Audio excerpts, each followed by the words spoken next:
like I said, they come in, again, variation of colours. You can get different brands too. Berkeley's just come out with a nice little range of the scum dogs. Again, you know, nice little walking lure there, all floating, so they all sit on the surface, these ones. I'll show you in a second the variations of these, which are called stick baits. They're the next ones. But again, you know, these ones here, again, you tie them right, you take the time to learn how they swim, learn how to make them walk, and give them those pauses that they need, and you know, you'll get whiting on that, you'll get bream on that, and you'll get flatties on that. Pretty much anything that's out there hunting or feeding will take a walking lure in the shallows. You don't want to be running a walking lure really if you're going for bream over, you know, 10, 15 metres of water, because you're just not going to get hit of a bream. You might get a tailor, you might get a salmon taking it, but you're not going to get your bream coming up that far. They won't even see it. From there we head over to the variation of that, which is called stick bait. Now a stick bait is a diving or a sinking variation of a walker. You'll see it's got no bib like the walker. However, it will just sink to the bottom, and then using that same type of motion, that little gentle jerks from that, it will look like a little fish, a little injured fish, really not knowing where it's going, just jerking along the bottom. Now, why use a stick bait and not a walker? You can use a stick bait the same place you use a diving lure when it comes to fishing leases, fishing over sandy areas, fishing, you know, near snags. If you can see that snag, and you can pretty much, a lot of times you can spot the fish that are swimming around too. If you can, then you can actually target your fish with these, casting, you know, a couple of metres past the fish, bringing this thing back nice and slow, get their attention, they'll come and hit it. Again, you know, you get variations in these. They're the Japanese lure, beautiful lure. For the life of me, I can't remember what brand they are. Rather dear, but you can get cheaper variations of them. A stick bait, you're not really going to worry too much about the action of them, because it's you making the action. Same way with a walker, as long as you have your action correct, you can pretty much make a walker go where you want it to go. It doesn't have a bib or anything to actually make it go left or right. You know, it doesn't need to be tuned. So a stick bait, you know, is quite easy to use when it comes down to that. Pretty much you just want to test it out first and foremost. Once you get on the water, drop it in, see how long it takes to hit the bottom. Do a couple of counts, different lines, different sizes of leader will actually make them go down faster or slower.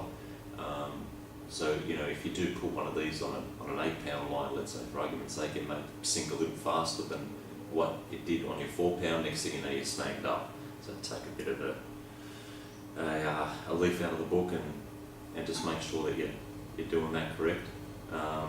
Again, 1,000 different colours, 1,000 different variations. That's a hard body, so that's actually a hard body lure. You can get the stick baits also in the variation of a soft body lure. So what they do is it's half soft body, which is all on the outside. Then you've got a little bit of hardness on the inside with a weight, which will actually make them come down. I tend not to want to use these too much when I know, you know, little toadfish are around, or leather jackets. A couple of bites and this thing's rubbish, you throw it in the bin.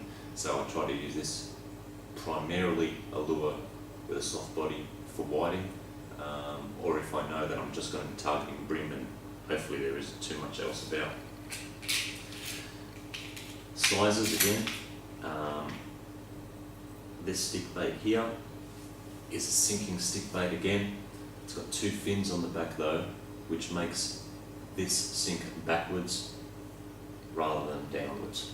A normal stick bait, like the one I was showing you before, will sink straight down, may nosedive, may go down a bit that way. This one will actually sink backwards.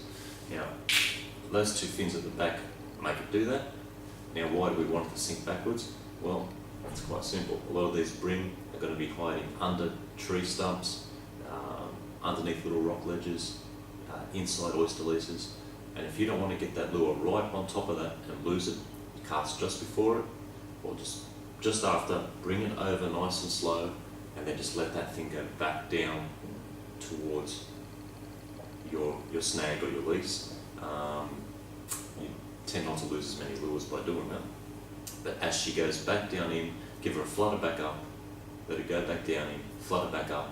As she goes back in again, you've gotten that bream's attention enough times, she'll come out and take that lure. 1,000 different lures. The next lure, the next types of lures you can run for bream as well are your average popper. Now a popper again just looks like an injured bait fish. The flat face on a popper as you pull it through the water, the reason they call it a popper is because you want to make that thing you want to make the lure make that sound almost. You want it to go pop, pop, pop, pop, pop on the surface, which is splashing water away from it as it comes. And it just looks like a bait fish that's been injured and it's running away. So you've got a popper, again, you want to do your pop, pop, pop. I usually do it again for around about 3 or 4 pops, stop, give it a 4-second wait, and again, do it for a metre, 4-second wait, a metre, 4-second wait. And the reason I do that is to give the fish, whatever type of fish it is, whether it's a whiting or a bream, time to see it, realise what they're looking at, and again, and come up and give it a hit. The other variation of a popper is something like that. Now these are floating.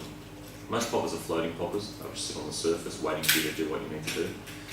This here is a variation. It's a sinking popper. It's actually, you'll see inside, it's completely solid, whereas these are hollow on the inside. There's no rattle like the others. Most of the other ones have little ball bearings in them, which give them a bit of a rattle. A sinking popper will actually start to sink down very slowly, but it'll start to sink down below the surface. So what you'll do is you'll give it a pop, pop, let it go, and she'll sink down. Very, very slow sinking. However, once they do start to drop below the surface, sometimes bream are a little bit too finicky, a little bit scared to come to the surface and take that lure. What you're doing is presenting it to their face. So you get their attention with the pop, let it go, it'll drop down, present down to a depth where they are comfortable taking it, and bang, they'll take it at that depth. Very, very useful on sunnier days where they really don't want to come up to the surface as much.